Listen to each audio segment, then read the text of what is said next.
నువ్వేంటి ఇక్కడ పెళ్లి చూపులు అక్కడ అయితే నువ్వు ఇంకా ఎదగాలి పద్దు. అంటే ఈ డైరెక్షన్ లో కాదు, ఇక్కడ ఈ ఏరియాలో.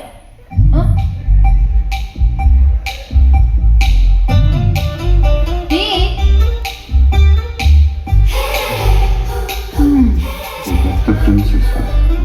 ఇప్పుడు నువ్వు ఒక అంబాసిడర్ కార్ కొనడానికి వెళ్ళావు. పక్కనే ఒక బెంచ్ ఉంది, నువ్వేం కొంటావు? నువ్వు పోర్టబుల్ టీవీ కొనడానికి వెళ్ళావు. ఆ పక్కన ఒక పెద్ద ప్లాస్మా టీవీ ఉంది, నువ్వేం కొంటావు? అక్క అంబాసిడర్, నేను బెంజు, అది పోర్టబుల్. నేను ప్లాస్మా, అది లైఫ్ బాయ్. నేను లక్స్. అందుకే నా అన్నం దానికి ప్రాబ్లం కాకూడదని ఇలా వచ్చాను. దేవుడు దయ వల్ల దానికి పెళ్ళైపోతే అక్కడ గంటలు తగ్గ బంజులా ఏ హృతిక్ రోషనో అభిషేక్ బచ్చనో దొరకపడలే. చూసావా, నువ్వు కూడా చూపు తిప్పుకోలేకపోతున్నా.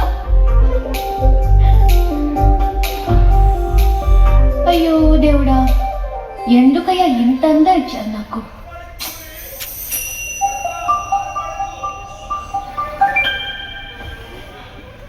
బాధపడకు పూరి. నీ అమ్మ వాళ్ళందరూ అనవసరంగా భయపడుతున్నారు, కానీ నువ్వు అంత అందంగా ఏం లేవు. కళ్ళేమంత పెద్దవి కావు, ముక్కు కూడా ఎవరో కొట్టినట్టు కొంచెం లోపలికుంటుంది.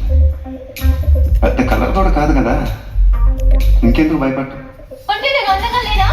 వాళ్ళందరూ చెప్పడం వల్ల నీకు అలా అనిపిస్తుంది తప్ప.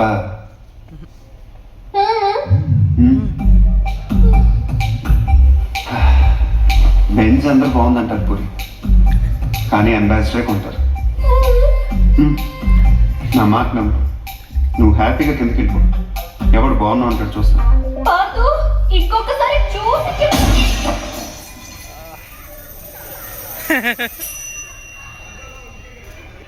ఎవరో బాల్తో కొట్టారు.